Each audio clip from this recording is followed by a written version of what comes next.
تو آج بدعت کی حقیقت انشاءاللہ تبارک و تعالی میں بیان کرتا ہوں تاکہ ہمیں پتہ چلے کہ کون سی بدعت جو ہوتی ہے وہ گمراہی ہوتی ہے اور جہنم میں جانے کا سبب بنتی ہے۔ نبی کریم علیہ الصلوۃ والسلام نے جو ارشاد فرمایا کہ کل بدعۃ ضلالۃ، کہ ہر بدعت گمراہی، اس کا معنی مفہوم کیا ہے؟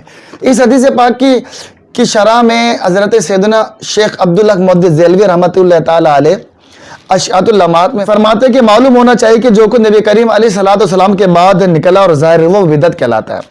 پھر اس میں جو کچھ اصول کے موافق اور قواعد سنت کے مطابق ہو اور کتاب و سنت پر قیاس کیا گیا ہو وہ بدعت حسنہ کہلائے گا، اور جو اصول قواعد کے خلاف ہو اسے بدعت دلالت کہتے ہیں۔ اور کلو بدعۃ ضلالۃ کا کلیہ اسی دوسری قسم کے ساتھ خاص ہے، یعنی بدعت سیئہ جو ہوگی وہ جہنم میں جانے کا سبب بنے گی، نہ کہ بدعت حسنہ۔